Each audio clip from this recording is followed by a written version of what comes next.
contar uma coisa que poucas vezes eu já contei aqui e que por muito tempo eu senti vergonha de contar para você aqui no Desvendando a Costura Fina, nesse perfil aqui. Boa tarde, Mônica. Boa tarde, Marli. Tô vendo vocês, tá? Teve uma época do meu ateliê. Eu tenho um ateliê especializado em vestido de festa e noiva, focado em noiva. Eu aceito uma festa, outra aqui, outra ali, quando a cliente entende o valor e está disposta a pagar. E aí, durante o começo do meu ateliê, foi muito traumático. Foi muito traumático. Eu diria ali, os primeiros 2 anos. Foi até hoje, para ser sincera, até hoje, mesmo tendo passado, de vez em quando eu ainda sinto essa aflição. A aflição que eu sentia lá atrás, sabe? De não tá dando certo, eu tô pagando para trabalhar, eu pego uma peça para fazer, eu demoro tanto para fazer aquela peça e ela trava tanto, e aí eu já começo a perceber que eu tô pagando para trabalhar naquela peça, que eu podia estar pegando outros serviços, ou o preço que eu cobrei não tá cobrindo essas horas que eu tô aqui, ó, travada na modelagem, por exemplo. E aí eu comecei a ver que eu tava presa num ciclo que eu tanto temia. E muita coisa aconteceu. Coisas que eu ficava assim, não quero mais para mim. Até envolver cliente desistir e eu ficar totalmente insegura, prova atrás de prova. Então teve um momento ali, num terceiro ano, se eu não me engano, do meu ateliê, que eu desisti. Eu fechei meu ateliê. Eu fechei ele e porque eu fui chamada para trabalhar para outra pessoa. Eu já havia feito trabalho assim. Aqui na minha cidade, eu sou conhecida por conseguir fazer esse tipo de trabalho. Então, era uma coisa que eu já sabia fazer. O que que eu ia fazer? Eu ia começar um ateliê do zero. Olha que coisa. Olha que coisa quando eu paro para pensar. Meu Deus. Eu ia. O meu trabalho que eu realizei foi nessa marca foi abrir um ateliê do zero. Não tinha ninguém. Não tinha costureira, não tinha modelista, não tinha nada. O espaço eu ainda também ia ajudar a criar ali o layout. Eles tinham uma sala vazia, é uma loja de artigos religiosos e eles queriam começar a fabricar suas próprias vestes litúrgicas, né? Roupa para padre. E aí esse trabalho era de eu ia criar todo o layout desse ateliê, era um ateliê.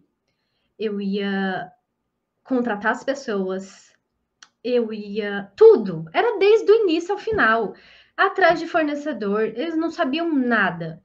E aí eu tava tão desesperada, mas tão desesperada, de. Sabe, eu ficava assim, envergonhada no final do mês de não conseguir. Puxa, eu tô trabalhando tanto aqui, eu não tô conseguindo pagar as contas direito, sabe? E aí eu desisti. Por medo, eu desisti e fui trabalhar para outra pessoa.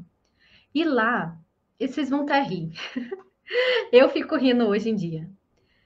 Eu fiz tudo, inclusive modelagem.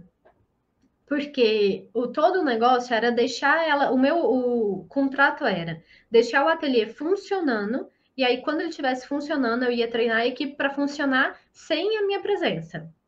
E assim eu fiz, deu tudo certo. Eu tenho muito orgulho dessa equipe, é uma equipe que está ali funcionando bonitinho. Já tem uns bons longos anos que eu saí de lá e que está funcionando bonitinho, então tá dando orgulho para a empresa e tal.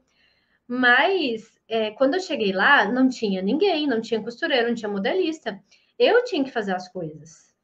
Eu tive que estudar sobre modelagem de vestes litúrgicas. Eu tive que buscar conhecimento sobre modelagem. Olha isso. O meu problema lá no meu ateliê, nos primeiros anos, era principalmente modelagem. Ao invés, eu brilhantemente tive a ideia que seria mais cômodo eu abrir um ateliê do zero para outra pessoa, realizar o sonho de outra pessoa, estudar modelagem para outra pessoa, ao invés de fazer para mim. Então eu aprendi muito lá, mas eu perdi tempo de realizar o meu sonho. Realizar o meu sonho. E vamos combinar, eu tinha um cargo muito importante, eu fazia muita coisa lá e eu ainda não recebia. Eu recebia bem, tá? Não tô reclamando, mas eu ainda não recebia condizente ao que tudo que eu fazia ali. E mesmo assim, eu tava ali, sabe, triste, trabalhando de segunda a sexta, e igual um robô, fazendo peças que eu nem amava, eu nunca nem tinha trabalhado com trabalhar com veste litúrgica, conversar com esse público era diferente. Toda vez que eu me proponho a fazer algo, eu faço com determinação e eu faço gostando, mas no fundo ali para mim eu sempre ficava assim, podia estar fazendo no meu. Podia estar fazendo no meu. Por que que eu não estou fazendo no meu? O que que é que está me impedindo de continuar fazendo no meu?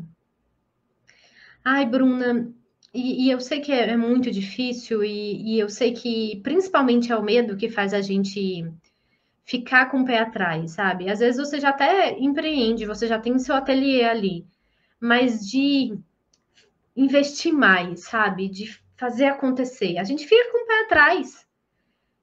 Eu vejo que para mim, principalmente foi o medo. Lá atrás foi medo. Medo de dar errado. E uma coisa que eu escutei essa semana que me fez muito sentido. A verdade é que a gente desiste dos nossos sonhos ou deixa de investir porque a gente não tem medo necessariamente de conseguir. A gente não quer mostrar para os outros que a gente está tentando.